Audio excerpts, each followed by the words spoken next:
a lot of things about the national healthcare issue in Nigeria.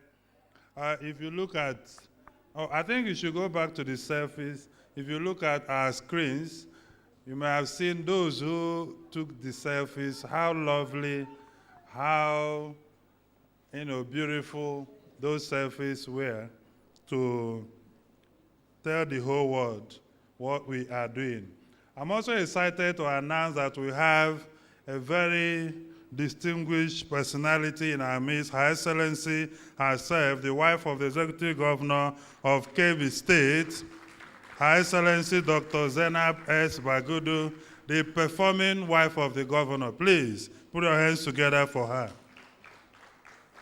This is not a political wife of the governor. We know her to be to be in front of pushing the issue of health issues in Nigeria even before that office. So we're excited to have you, ma, and thank you for the work that you do. Without wasting time, I'll quickly invite our panelists for this section that will focus on cancer survivorship, a critical issue in universal health coverage. Join me with excitement and delight as I invite to the panel Her Excellency Dr. Zainab S. Bagudu, the wife of the Executive Governor of Kebbi State and the founder, Cancer Control Advocate, Medicaid Cancer Foundation, and Medicaid Radio Diagnostics. Please clap like you mean it. Clap like you mean it. A standing ovation won't be bad. She said, how about standing? No, we love you, ma, and we celebrate what you are doing for humanity. Thank you so very much.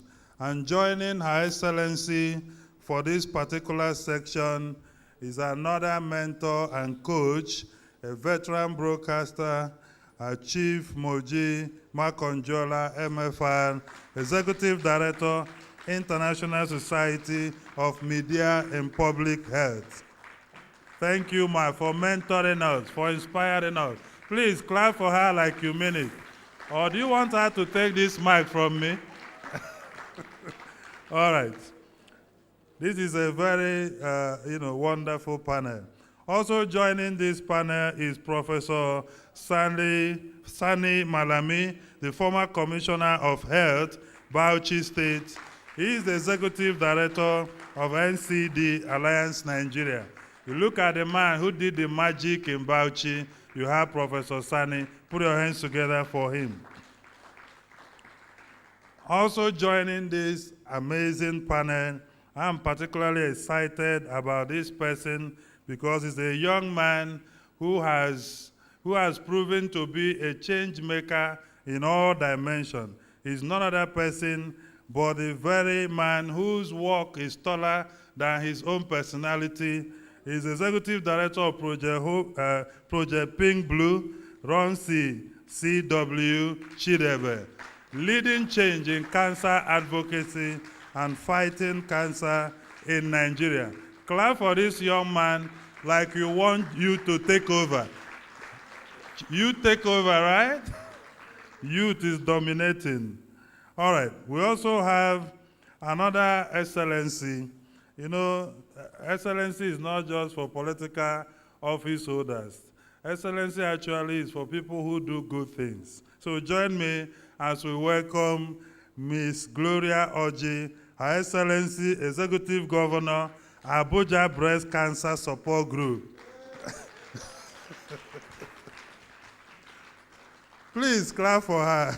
And she also one of our moderators in this particular occasion.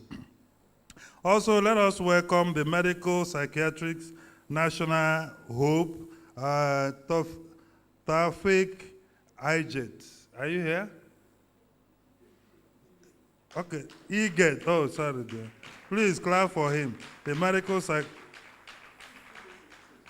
physicist. Sorry, sir. It's written with hands, and I'm working hard to ensure. You know, we are in health dialogue, and you know how doctors write. They are too much when it comes to writing. I'm sure the next panelist is someone we'll all be excited to receive, and is an example of the work that this team has been doing in cancer advocacy. Is our breast cancer survivor, Ms. Comfort Oyayi.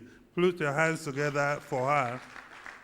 Her story is known. Her Excellency, the wife of the governor of KB Project Pink Blue, provided the leadership, and today we have Ms. Comfort. When she comes up, she will come direct to this mic, share her experience, and then I'll introduce the panel and allow Her Excellency to moderate. Please appreciate her.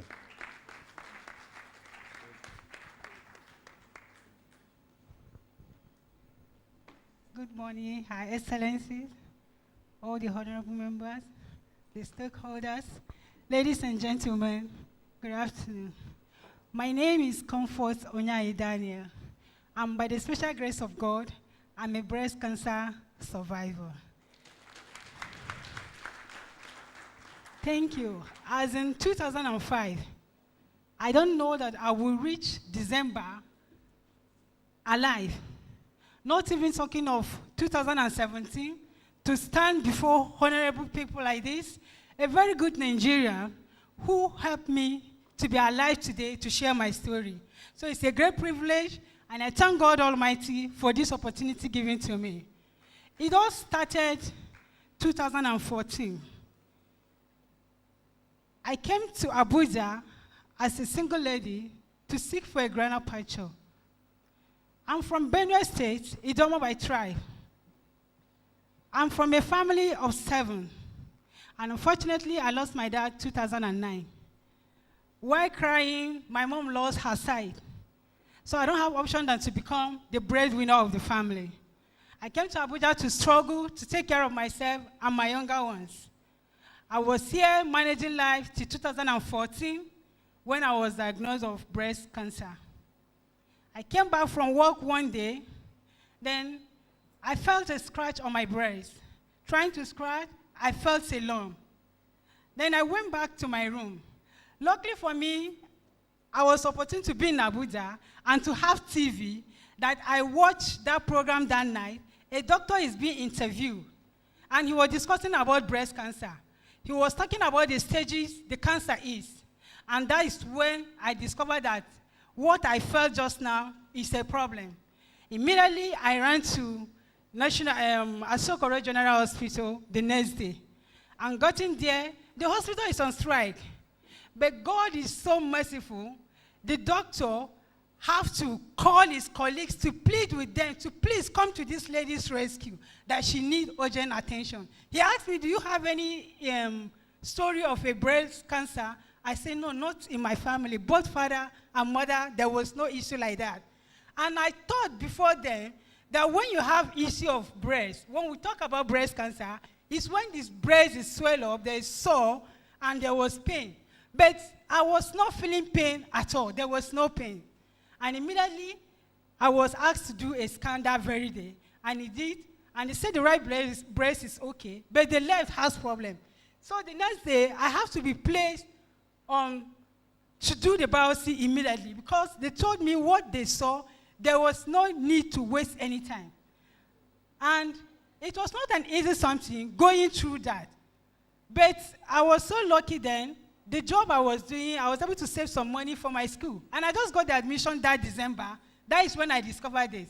So I don't have option than to use the money for my school for the treatment. When I did the operation, they did the biopsy. Then I was asked by the doctor to take the sample back to my state, that is Benue State, to run a test to see what kind of lump and what it is. I went to Benue State because it happened during Christmas. But unfortunately, the whole of my state in Otukpo, there was no hospital or any lab that has equipment to run that test. So I have to hold the sample back to Abuja again. Coming back, the hospital is still on strike. So the doctor now referred me to a private lab in Area 3. They did their test, the result came out, they gave it to me, I took it to the hospital, but it was not clear. But luckily for me, this thing happened March 2015. Luckily for me, they called off the strike. Then they took the sample to National Hospital from Asokoro, and it came out that the lung is cancerous. The doctor now advised me, do you want to live with 2 breasts, or do you want to die with 2 breasts, or to live with 1? I said, doctor, take the 1 if that will make me to live. Thinking that after the operation, that's all. They did the operation, they removed the breast, that is mastectomy. The whole breast is being removed. So I was referred to National Hospital for treatment. And the doctor didn't even tell me how the treatment was. I went there, the doctor seeing my result and the other lab tests. She said, oh, my sister, even me as a doctor, I cannot afford this money for this treatment because the kind of cancer you had is the aggressive type, and your treatment has to be aggressively. The drug is very expensive. I said, what will I do? Because immediately I went to hospital for the biopsy. Where I was working, my boss just replaced me. So there was no work. So how can I raise such money? By then, she was talking of 6 million naira. I left the hospital for 1 year, 4 months, trusting God for where money will come. I kept crying. By then, I don't smile because what they call smile is not in my record anymore. All I'm thinking is, can I see tomorrow? What will happen then? Then I was crying. I went to the hospital. A hospital attendant in Asokoro now saw me. He said, my sister, why are you crying? I told him my story. Immediately he picked his phone and called another woman. She said she's a breast cancer survivor. That don't worry, that I'm going to help you to connect you to other people to raise funds for you. But you have to go to media, you have to go to social media, other things to raise money for the treatment. I said, okay, ma, I'm ready to do anything as long as I will live. So that is how the journey now started. And I was lucky. She introduced me to Project Pink Blue. Mr. Ranson calls me that day. Sir, God bless you. Thank you so much. The first day I saw him, he gave me hope. He took some money from his pocket. He said, Comfort, use this for today. I was with him. He's traveling, but he was moving around with me that day. And the first person he took me to is Her Excellency, the wife of Governor of Kebbi State. She's a mother, she's a sister. Just seeing me, the first time she saw me, she stood up from her chair as a first lady, and she hugged me. She gave me hope. She told me that, don't worry, my sister, we are going to help you. We are going to do something. And immediately she offered a check of 500,000. And that's what I'm here today. Because she's the first person to contribute money for my treatment. So that is how the journey now started. Ronson now, for that, within that 1 year, 4 months, they were looking for money everywhere for me for my treatment. And I was sent, AIT came to my rescue too, through Project Pink Blue, because I don't know anybody in AIT. But the wife of the MD, the CMD, the wife of Mr. Advocacy, she was another mother too. She said my story should be air free of charge. And Nigeria stood on their ground. People now came from diaspora, some of Nigeria. It was help that the hope I lost, it all come that period. When I remember all those contributions, I said, God, that's me. I will see tomorrow. That's me. I will defeat cancer. Cancer will not defeat me, but I will defeat cancer with the kind of help that people around are bringing.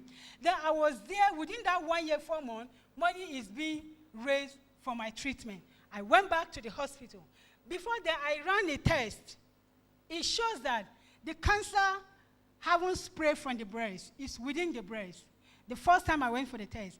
But because of the delay of the money, when I went back, the second test now shows that the disease has spread to my lungs. But the doctor said that you have to start the chemo immediately.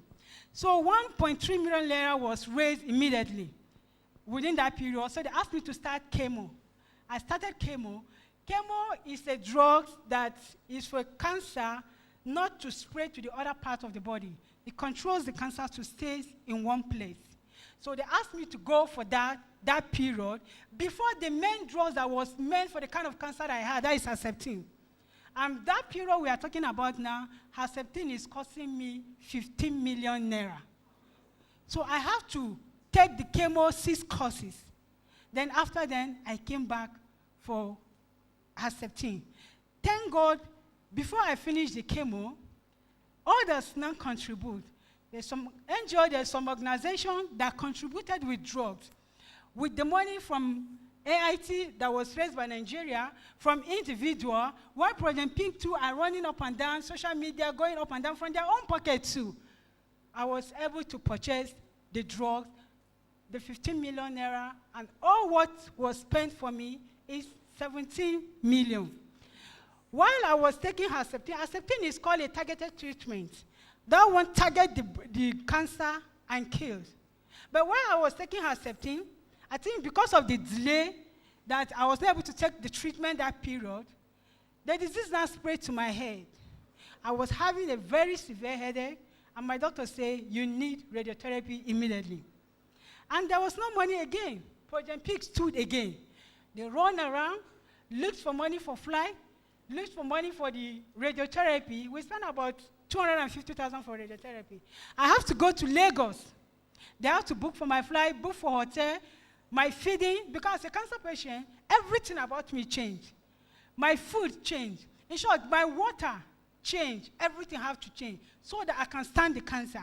And they were there by me, running for money, because if I didn't eat well, I have to eat a lot of vegetables. I have to eat other things to boost my blood. If not, I won't be able to take the next treatment. My treatment is 3 weeks interval.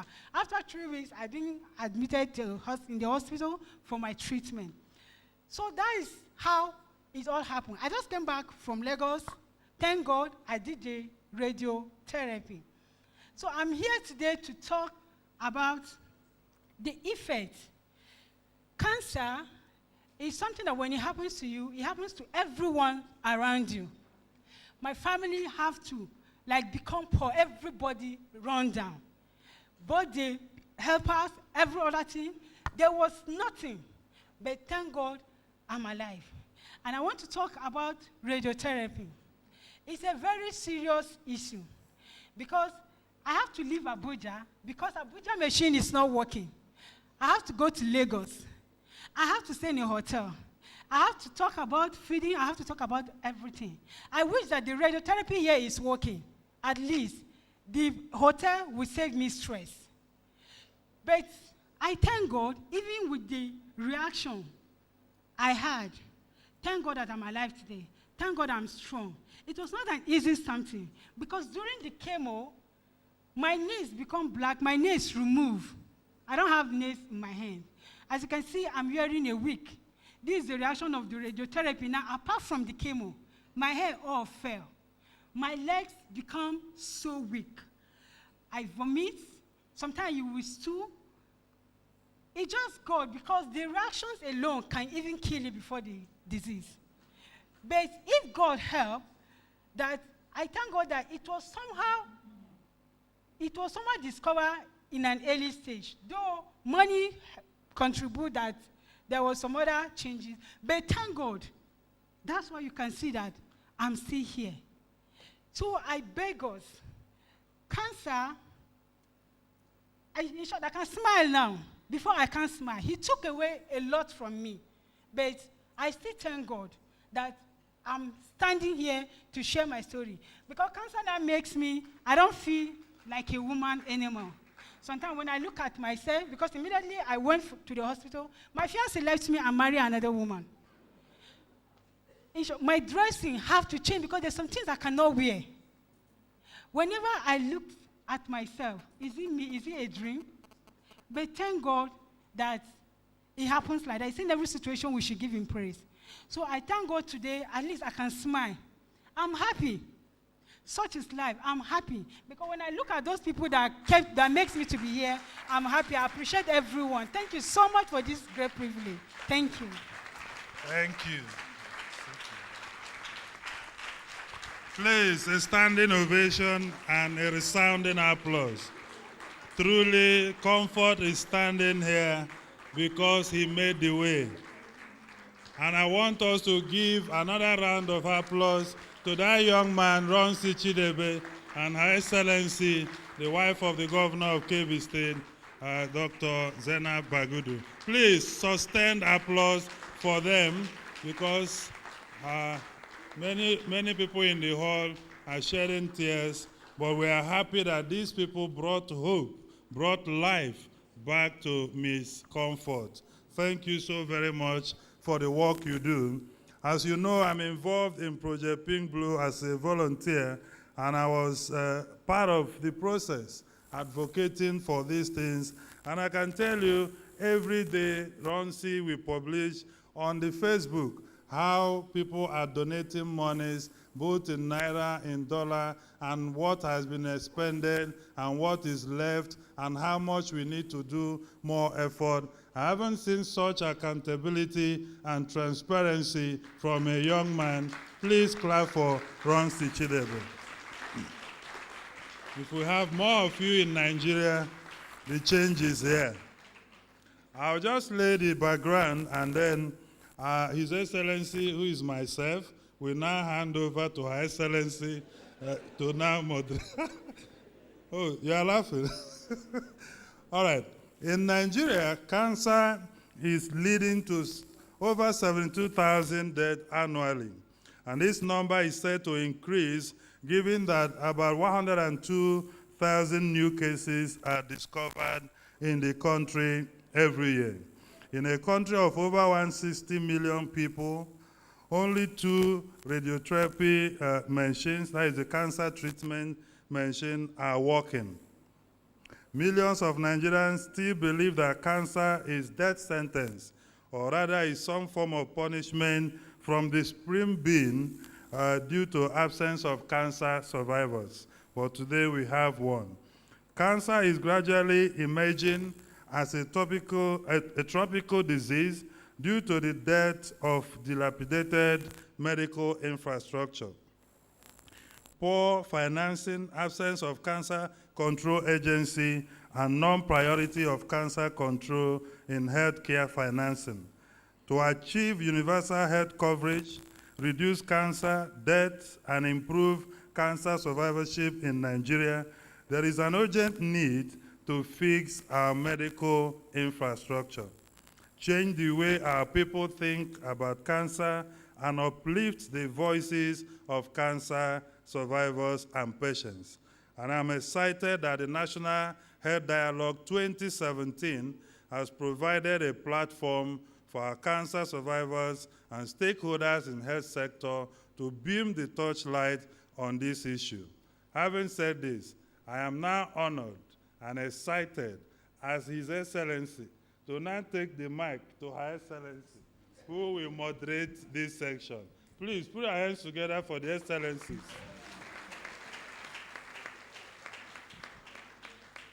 Thank you very much, Your Excellency. You see? Well, I'm glad that we can sit in this hall and have a little laugh. However, let's not lose the focus of why we're here. Why we're here is not a laughing matter. It's a matter that a lot of people have been fighting to get right in Nigeria for a very long time now, and we're still not there. We hope that with sessions like this, we will find that we are able to improve the response, particularly of the system, to cancer patients like Comfort in Nigeria. So today, like you have heard, or this afternoon, we're going to have a small session about the survivorship issues in cancer care and how it relates to the issue of universal health coverage. The universal health coverage is an act that has been a policy that has been adopted by most of the states in Nigeria. It's a WHO recommended, it's worldwide recommended. And the aim is simple, it's just to make sure that everybody has equitable access to some degree of healthcare so that we don't have to keep going too far away from our primary places of abode. Primary healthcare, we talk about one primary healthcare per ward, where the aim of the government of Nigeria in particular is to have 10,000 fully functional primary health cares that are open 24 hours a day. Like I was saying a few minutes ago, the most important issue or the problem that we're facing is human resource for healthcare. We simply do not have those resources. So to join me today, we're going to talk about this and a few other things, and I hope that it will be quite an interactive session, and afterwards we'll have the audience not only comment and ask questions, and let us find ways in which we can move forward with this. The first person I'm going to ask to speak is my darling auntie, my big sis, Auntie Moji Makojola. As you know, she's a veteran broadcaster. She's really passionate about healthcare. She's going to tell us from her own perspective the things that we can do about it. So, Auntie Moji, the floor is yours. Thank you. Thank you very much. I'm so happy to be here today. And looking across the audience, I have found a partner who I'm happy that she's here today. The immediate past National Coordinator of Cancer Control. She's here right there. Please, ma'am, can you please take a bow? She's here. Yes.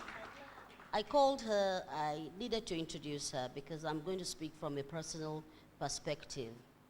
3 years back, I lost my auntie to cancer, cervical cancer.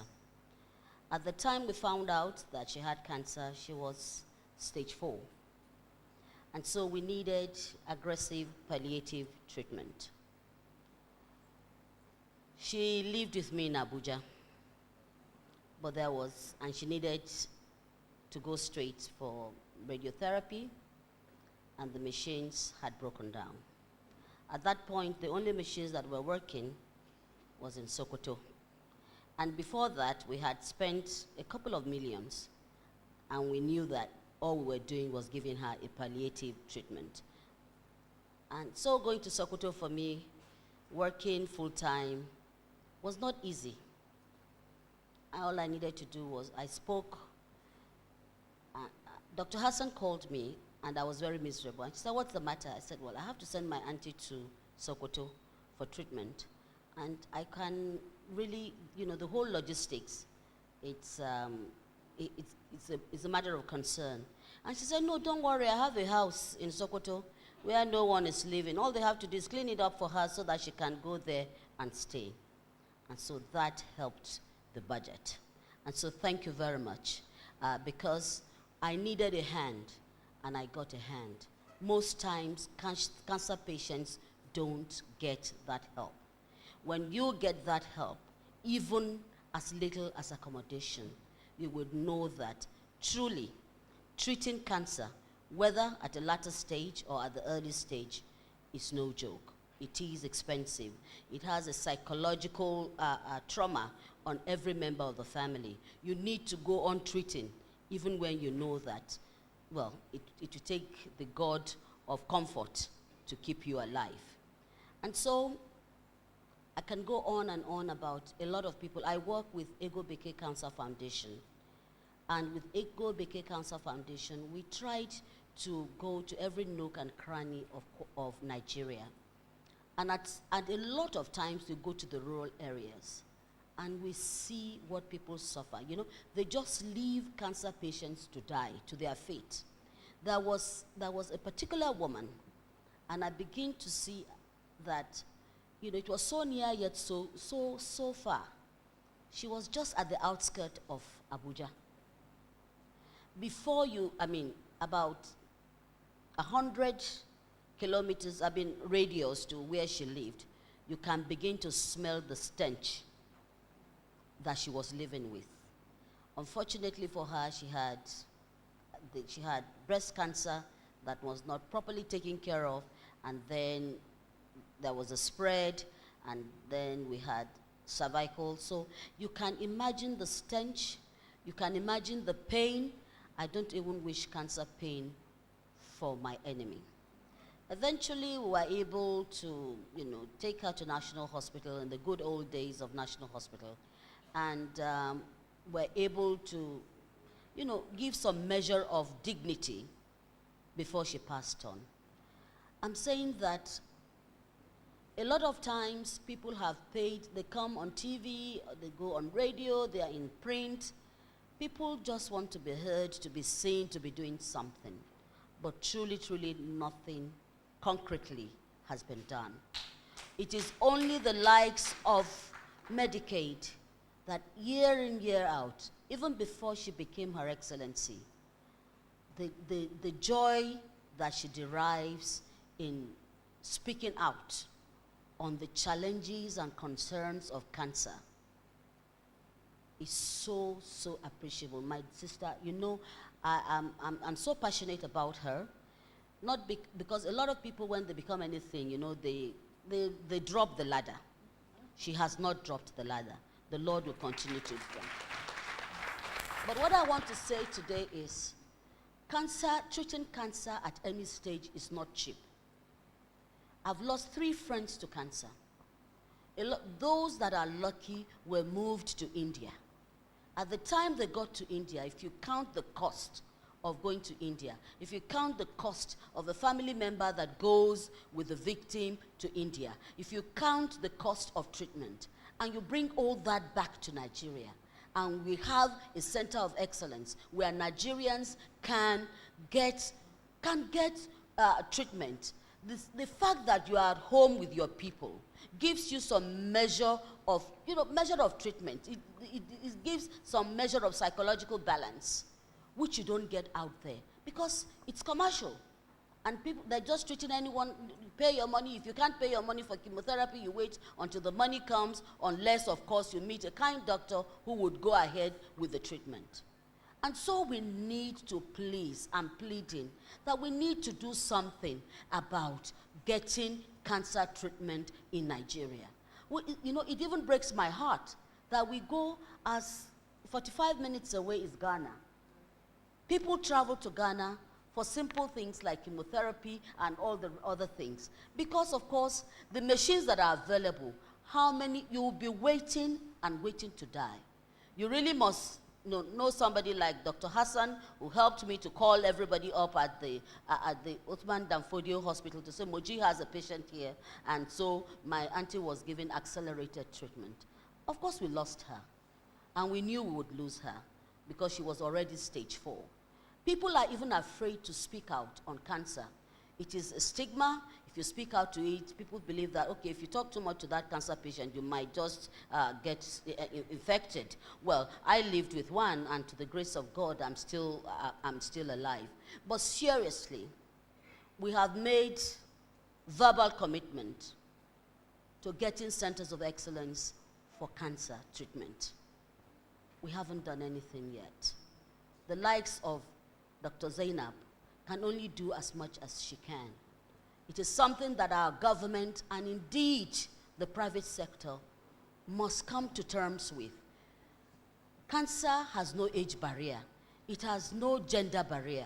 Anybody is susceptible. Ronsi brought to my attention a young woman in Lagos whose baby had cancer. I'm not sure that child is 5 years now, Ronsi. She's 3 years old. They've spent everything they have going to India and getting, buying medication for the child. The child is in remission now, but we're not sure how long. I just want to thank those who put together this health dialogue.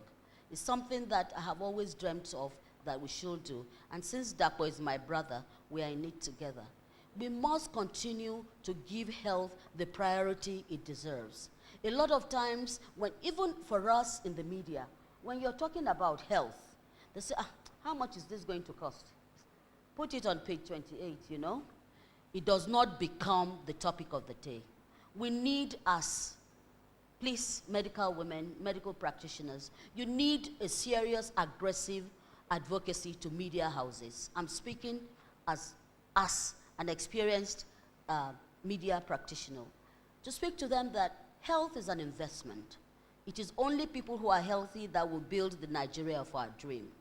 But the dream, we might never get there because we are not giving any seriousness to treatment. And when I'm talking of treatment, you all know what I'm saying about. Whether you're young, whether you're old, you're president, you're minister, at some point, when you get so critically ill, and you're lucky if they can afford it, they fly you out, just imagine the cost. But if you are not that lucky, and illness or ill health is showing the true face of poverty, then you resign to your fate and die. And we need for doctors also to please go out to the rural areas. We need more messages out there in Nigerian languages, not in English, not the high, academic English. Simple medical things that our women can do. Simple tests that you can do. We need to be more aggressive on prevention, because really, when cancer sets in, we cannot adequately treat cancer in terms of the fact that it's very expensive. And it's not peculiar to Nigeria. The National Health Insurance Scheme needs to do something about subsidy. We need to start thinking about generic drugs that we can bring in at cheaper rates.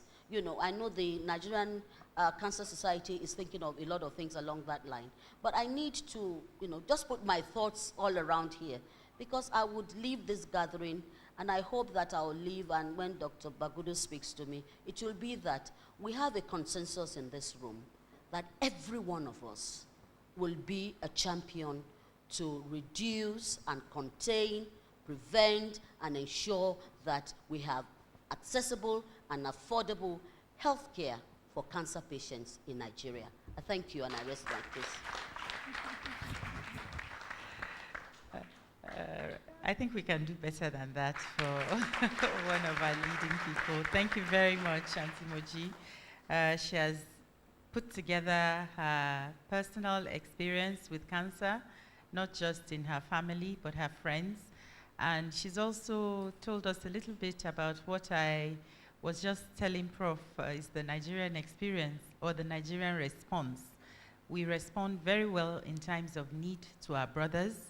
Her sister, Dr. Ramatu, was able to provide her with the right accommodation and the support that she needs for her auntie all the way in Sokoto, a place that even if she has been, her auntie has never been. It's a similar response to the response that we get from the media, but only when we go to the media. Comfort also has the same response. She spoke out, and she got that people listened to her, and she got the help that she needed. So Auntie Moji has also put together, she's also spoken to us from her seat as a media specialist about the need to carry the message in local dialects. This is something that I advocate a lot, and I strongly believe in. We're sitting here in this nice hall and speaking in a nice English, but the majority, 90% of Nigerians do not understand a word of what we're saying. Now, thanks to the improvement that we have in technology, we're able to carry the message through the radio, through the TV, and even the telephone. Most people in the villages, they now have their telephones. You can see them on social media making comments. So we can get the message across, but we need to get it across in a way, a format in which people can understand.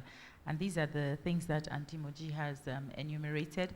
And then beyond that, of course, the next step. We're all champions. We're all talking about it. What next? I think we have reached a point now where the people that matter, the government, are listening to us. They're taking us seriously. I had a go at Ronsi for his new activism stand in the holding room. And he said to me that one of the first slides that the minister had yesterday were his tweets, where he was calling on the government to do this, and we have to do this, and these are the detrimental effects.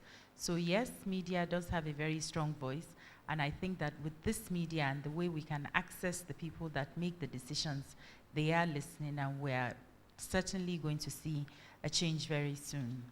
The next person that I'm going to call on to offer us his own esteemed opinion is Professor Sani Malami. Professor Sani is the former Commissioner of Health in Bauchi State. He's a renowned pathologist, I say, and he's also the current president of the Nigerian Cancer Society. I have the pleasure to say that we're going to be in Ghana soon, are we? And we're going to try and talk about ways in which we can work with the pathologists in Nigeria and in all the West African countries, how their role in cancer care is very key. When we say, oh, misdiagnosis or correct early diagnosis, it's the work that they do, the pathologists that we're referring to. So I realized that we need to, as a group, as a doctor, as the founder of an NGO, as an advocate, I have to work with them more closely, and this is one of the reasons why my team and I will be in Ghana to meet Professor Malami and his team to talk about ways in which the pathologists in Nigeria can help us to improve the standard of care that we're getting and to lend them a voice that I think that they're currently lacking so that the government can listen to them a bit better and we can record our cases better. So Professor Malami is going to talk to us from his own angle and also add his own voice to this fight. Prof, over to you. Thank you very much, Your Excellency. It's always a pleasure to listen to you. I remember we met very many years ago, and you were extremely passionate about cancer. At that time, I think it was the year you started Medicaid Cancer Foundation. It's so many years ago, and I'm really very pleased to have the opportunity to share this podium with you again. One of the highlights of this dialogue certainly is Comfort's testimony, your eloquence, and it's really a privilege to listen to your story. It's not the first time I'm really listening to Comfort's story, but at every opportunity I've listened to Comfort, I've come across certain new angles, new dimensions to what it means to be a cancer survivor in Nigeria. And one of the striking things today is that perhaps this session is the only session where we're talking of survivors in the context of a chronic disease during this conference, which we started yesterday. We do apologies to my friend, the chair of the group Living with Disabilities. We have presidents and chairs of people living with diabetes, people living with HIV, etc. But we do not have people living with AIDS, with cancer, sorry. And it's because with cancer, it's all or nothing, especially in the Nigerian context. It gives you no chance. It's either you are cured or you don't survive it. And in the context of our own country in Nigeria, it is even more so because of the confounding influences in the cancer situation. I remember the first time I had experience of a cancer patient was when I think I was 11, and my late mother took me to see a relation who was ill. And, I was struck by the stench. I was struck by the level of emaciation. I was 11. I was actually shocked that a human could be reduced to that level of, it could be reduced to that level, and the person could barely move. He was obviously in extreme pain, and he was in his own room, in his bedroom, and the poor wife was just was a shadow of herself. And so when we were leaving that house, I remember asking my mother that what is wrong with this guy? He happened to have been a relation, and she said, "Don't mention it. He has a disease which is a death sentence. It's incurable." And I had been a sickly child, and I had known about malaria, and right from the time I was aware of some diseases, right from like 5 years, I had visited all sorts of hospitals. And I was shocked that day to learn that there was such a disease that nobody even dares to mention by name. And I was very curious. So I asked her, so he has a disease which nobody has. So what's the name of the disease? And she said, please, he has a disease which is actually caused by evil spirits. And the name is, don't ever mention it, is Daji, and I was 11. I was really shocked that, well, okay, So that was very striking. And even as we sit here, after so many years, I still remember that stench. Of course, soon thereafter, he died. And when I got older and became more aware of cancers, I came to realize that my mother had a point that in my own community, where I was raised in Bauchi, the mortality due to cancer was 100%. Anybody having Daji was surely going to die. It was only a matter of time. And so we've moved on from those days. We now have people with the courage with the very powerful stories, people like Comfort, who have the courage, who have had the privilege to survive, but at a very, very high cost. At a very, very high cost. Even as Her Excellency has mentioned, as we are sitting down inside this very beautiful, very serene environment, I doubt if there are maybe like 3/4 of us living, sitting right here in this hall, whose families can afford to raise the kind of money needed to cure a patient of cancer in Nigeria. And so one of the most important things we are thinking as the Nigerian Cancer Society is that we need to change the narrative. People have to become more aware of cancer, because presently, with the knowledge we have, 1/3 of all these cancers can be prevented.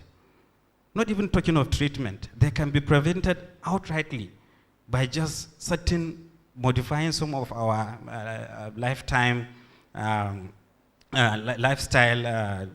what we eat, our level of physical activity, avoiding certain infections. 1/3, that is 3 out of 10 of all cancers can be prevented. And another 3 out of 10 cancers can be prevented by screening. And we are learning now that there are so many screening modalities. Previously, it was only cervical cancer. And now there are so many ways we can screen for colonic cancer. And so potentially, between 6 to 7 of all 10 cancer patients can be prevented from getting cancer. Unfortunately, as a nation, we're not doing that.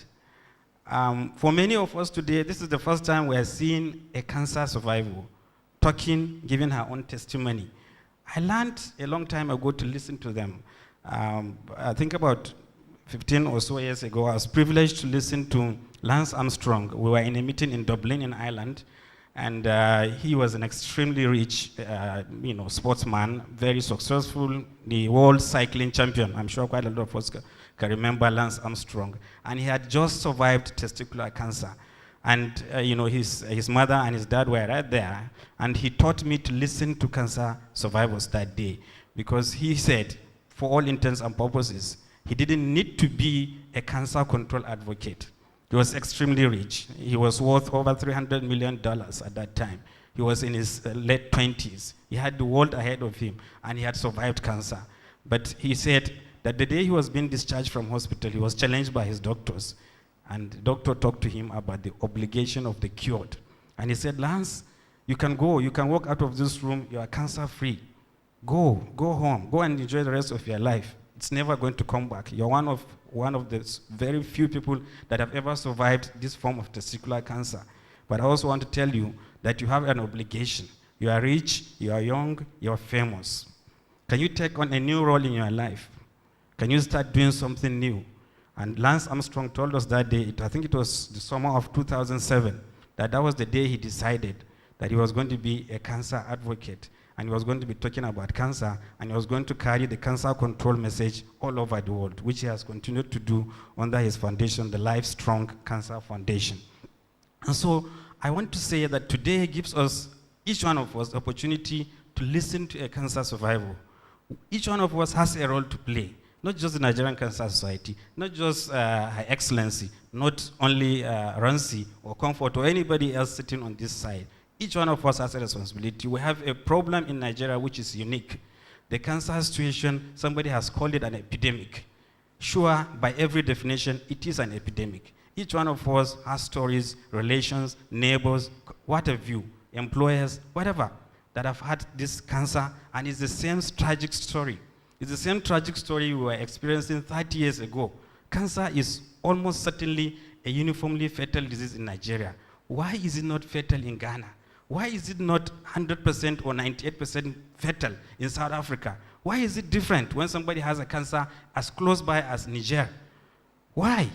Why are we not asking those questions? I think this dialogue gives us an opportunity to begin to interrogate some of those very, very important issues. We have to come up with homegrown solutions to what we have. People often talk about broken down chemotherapy machines, radiotherapy machines. There are only 2 in the country. What are we doing about the simpler ones? What are the low-hanging fruits? What can we do about the 6 out of 10 that could be prevented? And then let us talk about the big things. Let us talk about the 5-star or 6-star cancer treatment centers as much as we can. But how much will it cost us to begin that narrative. Let's talk in our local languages. Let everybody know that this is a disease that can be prevented. This is a disease that can be cured. There are things there are treatment modalities that are available for most of these cancers nowadays, and they are getting even better. Nobody is talking about it. We are where we were. We are playing the ostrich. We have an epidemic which is growing rapidly in Nigeria because we've adopted foreign lifestyles, Western lifestyles. We are eating differently. We are less physically active. Our government is less able to provide even the minimum that it was providing 20 years ago, and we're still playing the ostrich as if we do not recognize that this is a huge public health crisis and a disaster in our hand. So I want to congratulate and applaud, the organizers of this dialogue, especially for the recognition you are giving to cancer. Thank you very much. Thank you very much, Prof. That was a summary, in a way, of what I call the lethal combination that we often see in the developing world, where you have a lack of education coupled with the effects of cultural beliefs, wrong cultural and religious beliefs, and it greatly affects the health outcomes of most diseases, not just cancer, but most of our diseases. People hold on to their traditional beliefs. We are doing a lot in terms of awareness now, thanks to people like the Medicaid Foundation and Project Pink Blue. People at least know that this Chiwondaji that he spoke about, which is the local name for it in Hausa, or the belief, it's something, it's an entity, and if you go early, the message that we're all trying to drive home is the same. With early detection, we'll have less wrong diagnosis, we'll have a better fighting chance and more survivorship.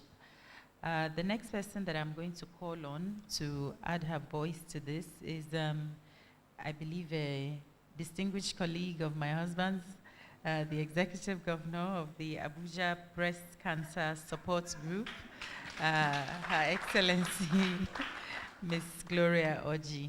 She's going to give us a perspective again from the survivorship angle. I think that this dialogue this afternoon it's probably different from what you saw yesterday when you had all the fancy professors, some of whom were my classmates actually, talking about the healthcare system, the professor of the Minister of Health himself. Today we're more real, we're more in touch with what is going on, and Mrs. Oji is going to tell us her own experience as the governor of the support group that supports cancer patients. Thank you. Good afternoon, everybody. Let me start by saying that I'm 6 years post-cancer treatment and counting. I was actually diagnosed in 2010, August, of breast cancer, and I started my treatment that August. I'm glad my colleague, my sister Comfort here, has told us about what one faces when one is confronted with that challenge called cancer. I wouldn't go through it again. But what I want all of us to know is this. Cancer is a battle. Your body is battling with the cells. And when you're fighting, I always use this analogy, and you're fighting with someone and you happen to pin the person on the ground, and all of a sudden, you become distracted. What do you think your opponent will do to you as at that time? He will give you the knockout blow. That is what cancer patients face in Nigeria. You report early, you go to the hospital, they tell you don't worry, it's okay, you're doing good. And then in the process, you started the treatment, and all of a sudden, you are told, oh, the doctors are on strike. Oh, The nurses are on strike. Oh, the radiotherapy machine has broken down. The cancer cells are not waiting for all those things to be put in place. It's going to come out straight and fight you. And then if ordinarily you're supposed to overcome, it has given you the knockout.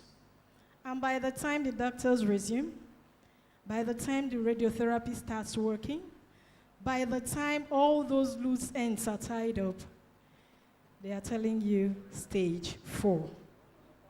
That is the situation. My doctor calls me a miracle, and that is what I am. Why does he call me that?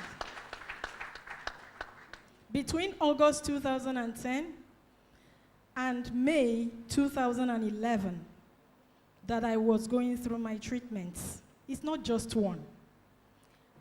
Averagely, I was at the National Hospital every week, averagely. Some weeks, I'm there 3 times. Now, during this whole period, the doctors never went on strike. The nurses never went on strike. During my radiotherapy session, the machine never broke down. Actually, it broke down one day. My session was supposed to be around between 12 and 1. And when I came around after 12, I was told, oh, do you know it broke down in the morning? But now, it has been rectified. Why am I pointing all these things out? Cancer patients in Nigeria has no business dying if the right things are put into place. A bit about the finance. When I got stuck somewhere, because whether you like it or not, we've talked about the cost of cancer. It drains you. You have no savings. In fact, as far as cancer treatments are concerned, you can't have savings. When it drained me, I had to run to my family. And they contributed, they gave me money, and I continued with the treatment. So when we are talking about cancer, it is not a joke. And, you know, whether we like it or not, if the government doesn't really take a decisive action, I've been here since yesterday, and I picked one salient point. If there is no political will to pull this across, then we are nowhere. Let's face it. Early this year, March, the Nnamdi Azikiwe International Airport was closed down. And we were told that by 6 weeks it will be in order. And Nigerians were like, how can it happen? Do you know? Don't worry, it's Nigerian factor. They will lock it up for the next 1 year. At least all of us know that the airport was delivered a day before the due date. So what are we talking about? If there's no political will, we are going nowhere. That is just the thing I want to state here. So we can, you know, talk and talk and talk. If we can't push it to the people that matter, it's going to be a problem. We are talking about the NHIS. They stopped treating cancer, I think like last year, last 2 years.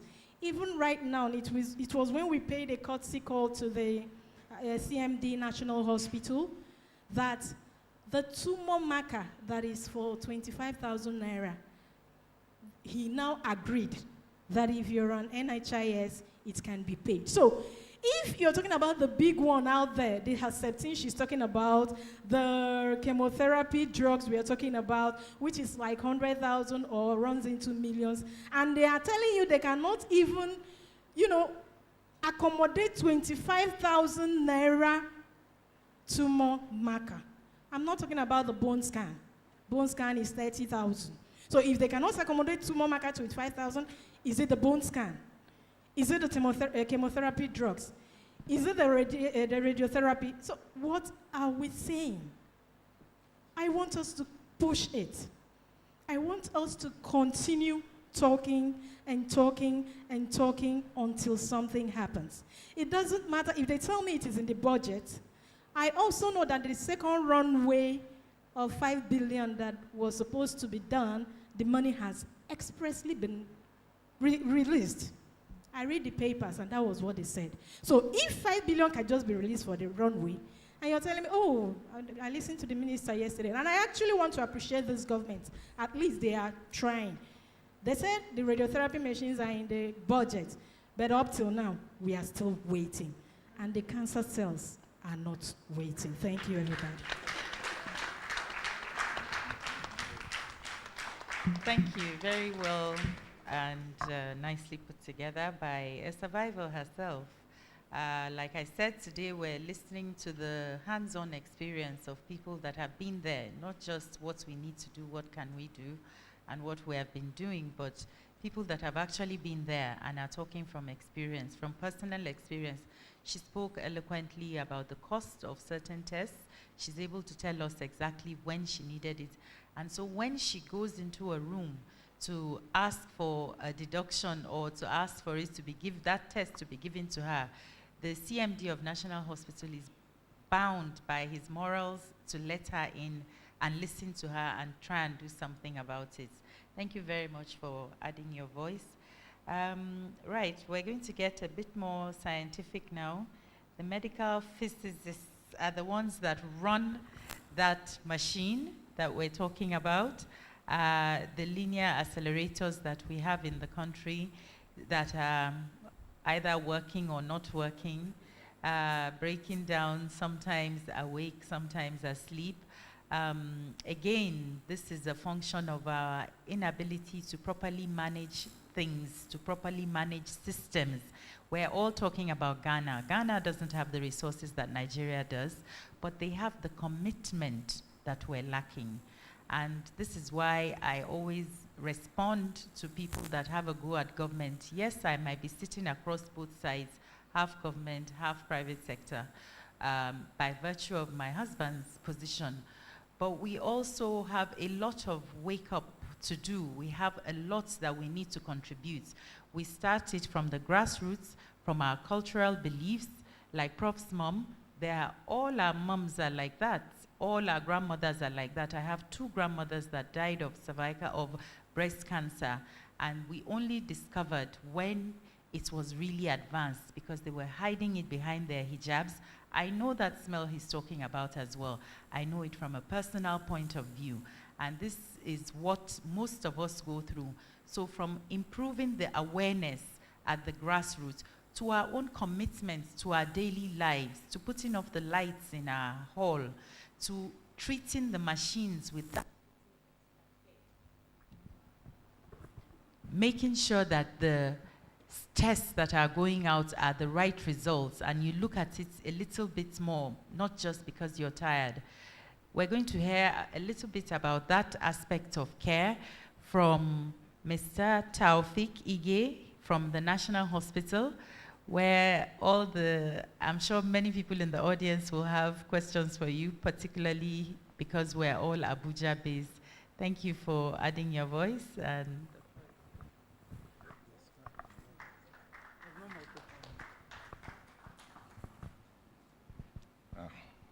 good afternoon, everyone, and probably right now sitting on existing protocol. I think probably I need to actually appreciate Our Excellency, and of course His Excellency too, who had added a lot of comic to starting this dialogue today.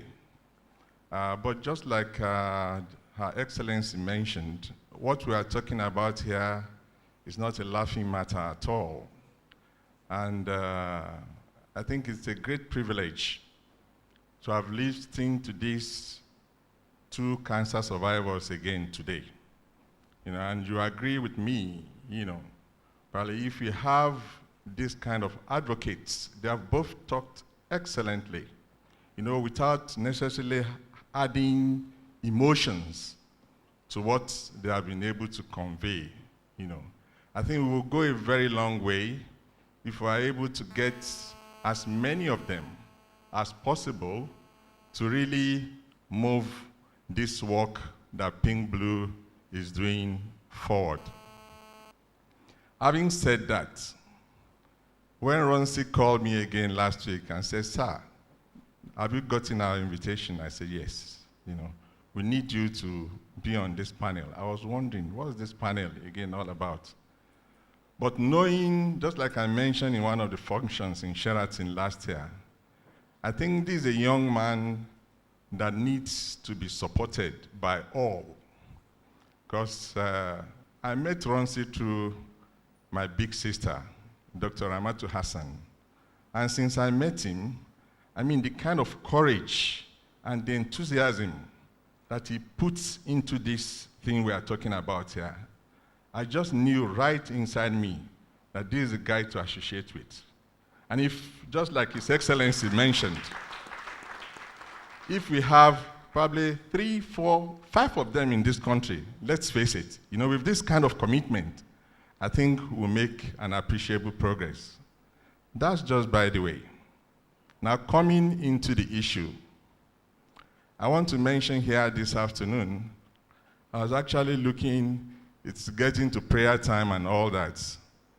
I'm very sorry. I mean, if one is going to be a little bit emotional here,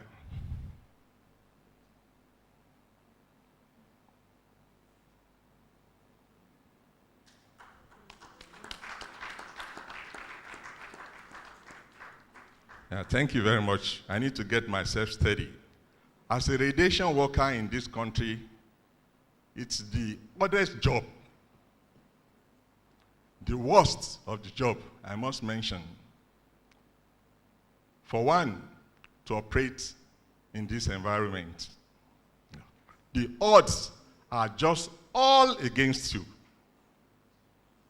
And each time people come, okay, go to National Hospital. Of course, we don't have any other place, National Hospital. I mean, we struggle with the negative image. We struggle with the negative perception. And to add to all this, the human element again to rate that we carry to work, probably the frustration, and I kept on telling people, ordinary smiles sometimes to these patients goes a very, very long way. But here we are, patients who are already distressed, to even talk nicely to them. I mean, the kind of off position, which further exacerbates this situation we are talking about. Now back to our machines.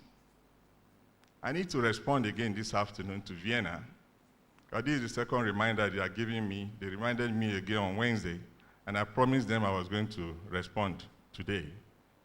There's what we call the DIRAC database. This is Directory of Radiation Cancer Machines all over the world. It's an online thing. It needs to be updated constantly to really know what facilities are working at any point in time. At one of our meetings about 4, 5 months ago in the ministry, my colleague from Zaria, Professor Lassinde, was up, ranting, very annoying. He's always, there's no way you are going to be in this business. And with the kind of shenanigans you see around, that you will not be, you just need to really temper yourself. I tell you, is the most saddening situation to find one in this kind of, environment that we find ourselves. Now the lady was telling me again on Wednesday that as at the last time we understand there is no operational machine in this country. Of course, Dr. Lashley was not going to take that. Now Zaria is working. Why don't they say Zaria is working? Is it only linear accelerator we're talking about here? My sister was asking me again just this morning, that I said, but what these cobalts can do is exactly the same thing that the LINAC can do. But we look at it as probably an inferior facility, which is not supposed to be the case. All right? Of course, we advocated in 1999 that if National Hospital can operate the linear accelerator, then the biggest challenge, and which is still part of the big challenge in the country then, was this power situation. So many efforts and finances was dedicated to make this happen. That we have 4 gens that time, and whenever power is down, 3 minutes maximum, because this machine has to be kept under vacuum 24/7. And that informs, when the VAMET project started, that all these VAMET project sites, the 4 sites, Luth, UNTH Tukozala, UBTH Benin City, and then Sokoto has to have 2 gens. One big generator to work during the day when the facilities are doing the treatment, and then the smaller gen to burn lesser diesel to maintain the vacuum overnight. I mean, I've never really seen that kind of model anywhere in the world. Probably we know we're always, Nigeria, it's unfortunate, but well, then we started off. The facilities were provided. Now the human resource. I took cognizance that Her Excellency alluded a little bit to that in one of her preliminaries this morning. The radiotherapists were there. There are quite a number of RTTs, probably some old oncology nurses, but it dawned on us that there are no medical physicists. And the situation was so acute that I remembered the director of clinical services of the University of Benin Teaching Hospital broke down in one of our meetings 4 years ago, and he was crying. We have spent 75 million naira on diesel trying to maintain these 2 gens. We have got an oncologist. We have got some RTTs. But here we are not able to operate this machine because they said there are no medical physicists. So where do we go from here? At a point, one has to be shuttling due to the grace of our CMDs then. I had to be shuttling Itukozala and Sokoto. On 2 occasions, I missed my flight arriving from Enugu and trying to catch up with an NNRA inspection in Sokoto. And the Honorable Minister heard of it that time and warned me. In fact, my CMD, Professor B.B. Shehu, said that time again, Prof, don't try it again. Arriving Sokoto 2 a.m., 3 a.m. because of, that you will just be lucky to have 1 minute silence, and that's it. And we lose you again. Having seen all these experiences, we have to start this medical physics program, residency in the country, courtesy of my big sister here again. She became a medical physicist overnight. I remember the Honorable Minister, then Professor Chukwu. That day we had a meeting in his office. It was a business-like meeting. We need to start this project. IAEA has come in to really, because the background to it is that there is a worldwide shortage of medical physicists. And you very well know, here, send anybody out, they aren't going to come back again. The brain drain. So the brain drain syndrome continues. What can we do? Now we have at least 4 or 5 facilities in the country. No matter what they are, no matter what kind of rudimentary level they are, let's start. Let's start something using these available facilities in the country. And then, of course, with the help of the IAEA, we'll be able to brush it up,